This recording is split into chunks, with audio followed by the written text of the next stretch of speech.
یک سال پیش امریه 29 ساله در حال افسردگی درباره خودکشی میاندیشید. اما حالا امید دارد سرگذشت تلخش روزی به افسانه تبدیل می‌یابد.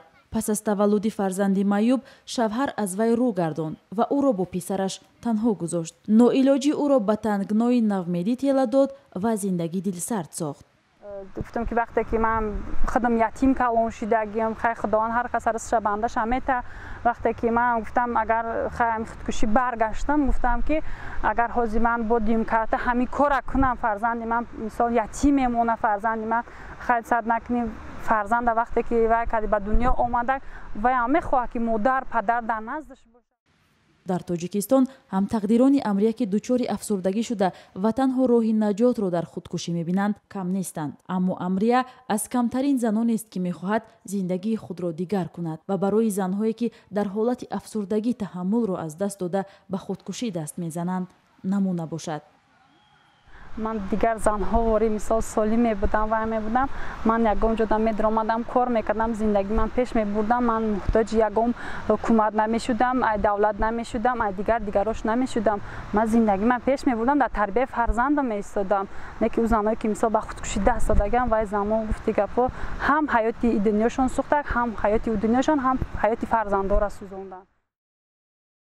رهبری بازار پنشهر بعد از خواندن مطلب رادیوی آزادی درباره او یک جای برای باز کردن آشخانه جدا کرد. او میخواهد در این بازار آشخانه باز کند اما سرمایه کافی ندارد. برای آشخانه‌ام و در کار بزمی چی در کار اصولم که چیزا در کار بده من میخوام که مثال یکم کسی باشه که من دستگیری کنه و کنه من آشخانه را کشویم و کنم زندگی من پیش برم در تربیت فرزندم باشم. امریه میگوید در پی زندگی کمی بهتر دستی کم از 4 اداره دولتی کمک خواست اما تا حال پاسخی ضروری نگرفته است. کمیته کاربازان گفته بود قضیه امریه خالق و را پیگیری و تلاش میکند به او در تنظیم زندگیش کمک رسانند. امی حکومت نوحیه فرخار وعده میته و با امید میکنه دلی من گرم میکنه من نمیدونم و امی خیلی دلش میسوزه که همین گپا را گپ میزنه هم صحبت میشوند و میکنن هم خیلی گپا را میگه برای که چرا دروغ گپ میزنن دروغ گپ نزنن کاری که میتونن وعده میتن بکنه وعده این من گفتی گپا 1 سال زیاد شد وعده دادگیشون همه جا تلفنشون میکنن با تلفن صحبت میکنن و میکنن که مقصد ما همین دختر دستگیری میکنیم.